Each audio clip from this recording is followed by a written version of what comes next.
A'udzubillahi minasyaitonirrajim. Bismillahirrahmanirrahim. Assalamualaikum warahmatullahi wabarakatuh.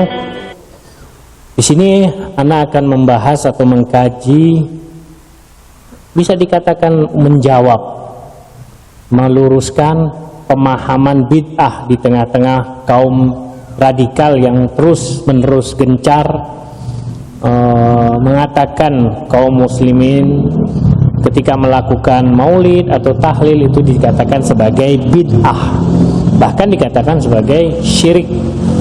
Nah, untuk menjawab mereka-mereka yaitu kaum Wahabi ini, saya sengaja mengambil kajian ini ya untuk sebagai wacana, memberikan masukan ya, pemahaman tentang permasalahan bid'ah.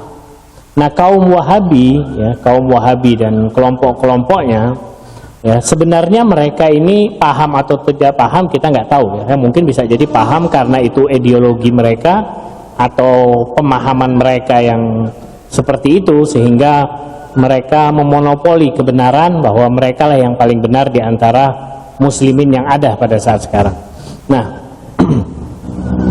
masalah apa? Masalah bid'ah ini sebenarnya bukan masalah baru, tapi sudah lama sekali permasalahan, tapi sering dimunculkan atau diangkat oleh mereka, oleh kaum Wahabi untuk merenggangkan persatuan umat Islam. Rasulullah SAW bersabda dalam sebuah hadisnya bahwa siapa orang yang menipu umatku, maka ia akan mendapatkan laknat Allah Subhanahu wa taala, laknat para malaikat dan seluruh manusia. Lalu mereka bertanya kepada Rasulullah, siapakah gerangan itu wahai Rasulullah, yaitu penipu itu?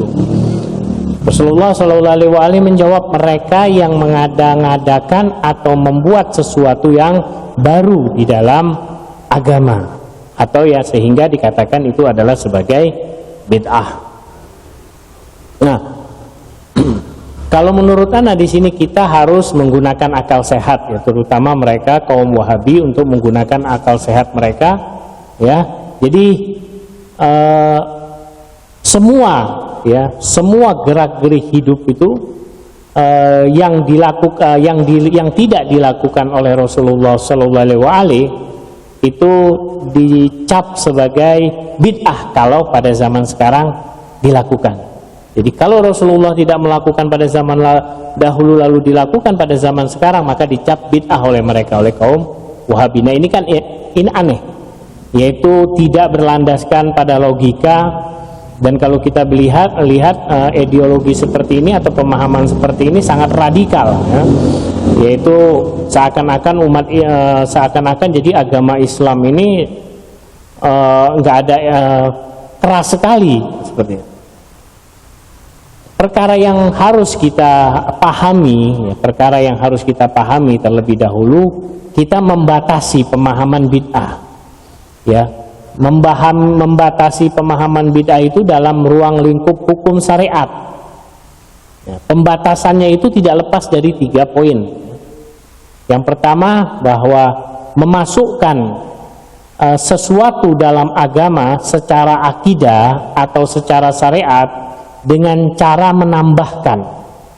Nah, itu baru dikatakan nanti bid'ah. Dia menambahkan sesuatu yang mana sesuatu itu bukan bagian dari agama lalu dimasukkan di dalam agama, baik itu dia berupa akidah ataupun syariat ditambahkan. Nah, itu dikategorikan sebagai bid'ah. Yang kedua, unsur yang kedua yaitu kita harus pahami bid'ah.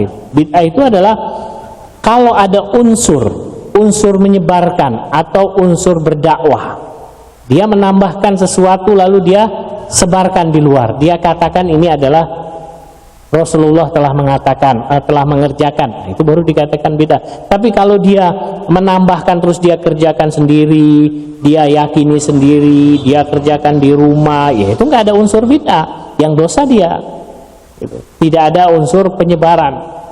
Nah, kalau ada unsur penyebaran dakwah, sesuatu yang tidak ada, sesuatu yang ditambahkan di dalam agama terus didakwahkan itu adalah bagian dalam agama, nah itu baru dikatakan bid'ah.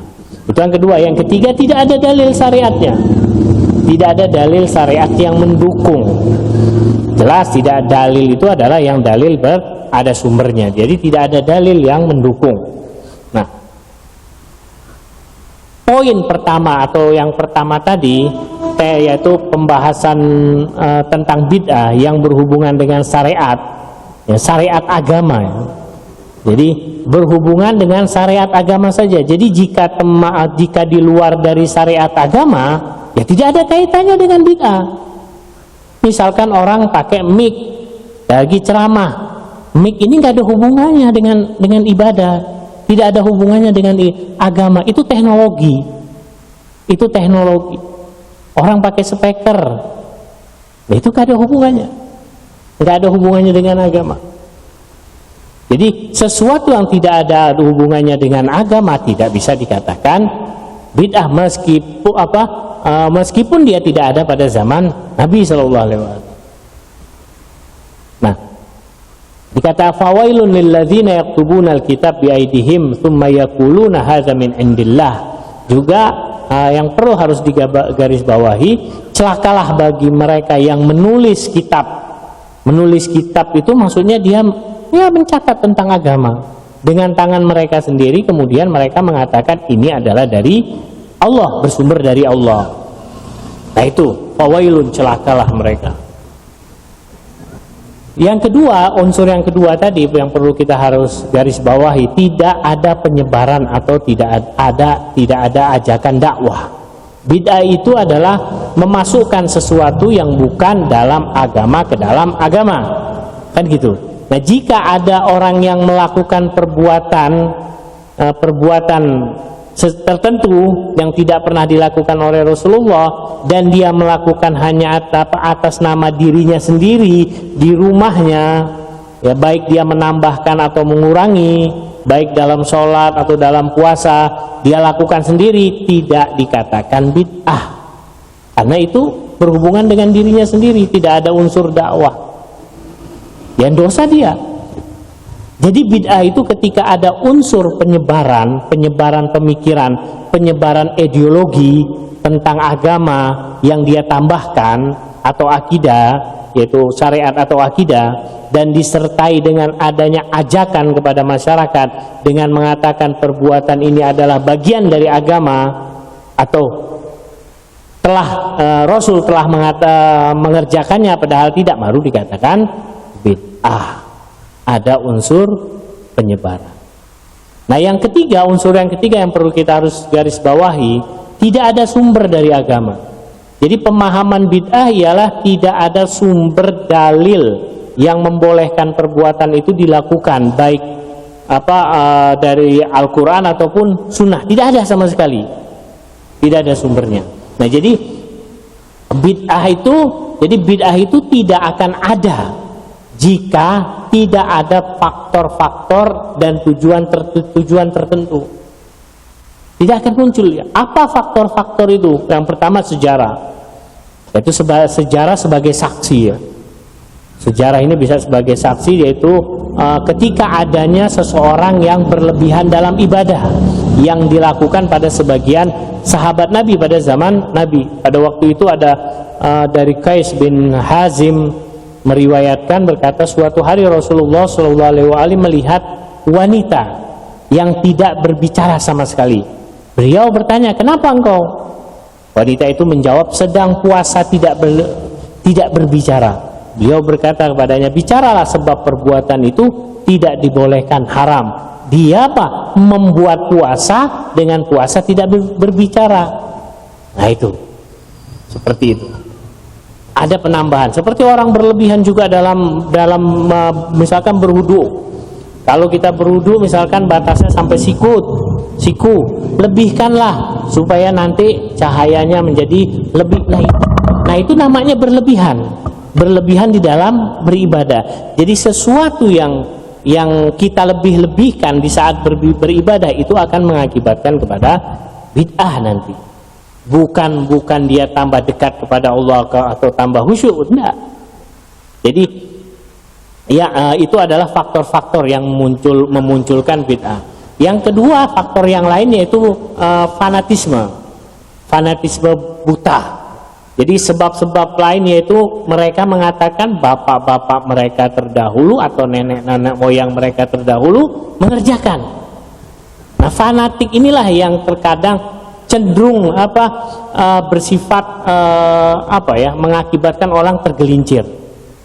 Dia fanatik karena kepada kelompoknya, dia fanatik kepada mazhabnya, bahkan dia fanatik kepada bapak-bapak mereka atau nenek-nenek moyang mereka karena mereka mengerjakan, dan mereka menganggap itu benar, padahal belum tentu. Jadi banyak dari kaum muslimin yang berpegang teguh dengan pendapat padahal ia tidak tahu itu salah atau benar. Maka timbullah nanti akan seperti seperti bid'ah. Nah, yang ketiga ada merujuk atau menyerahkan bukan kepada manusia-manusia yang memang dia adalah berhak untuk memegang syariat. Kalau dalam mazhab Ahlul Bait, para imam maksum ya, kita kalau mazhab lain ya itu terserah kepada siapa mereka berpatokan, berpegang bahwa syariat ini dipegang dalam mazhab mereka oleh siapa.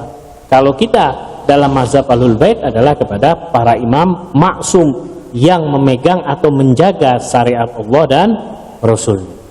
Jadi perlu kita harus garis bawahi. Jadi mazhab Ahlul Bait Syiah Imamiyah tidak membagi bid'ah. Kita mengetahui bid'ah itu adalah dolalah. Bid'ah itu kan dolalah. Wa kullu dolalatin finnar. Dan seluruh yang dolalah sesat itu masuk neraka. Tidak mungkin sesuatu yang sesat dibagi dua. Ada yang sesat baik, ada yang sesat tidak baik, ada. Mazhab Ahlul Bait mengatakan seluruh bid'ah itu sesat, tidak ada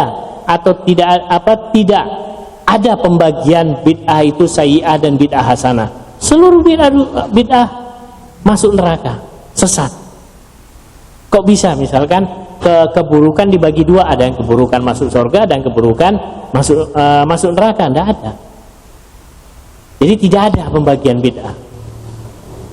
Tidak mungkin kesalahan itu dibagi menjadi dua. Nah, jadi perlu kita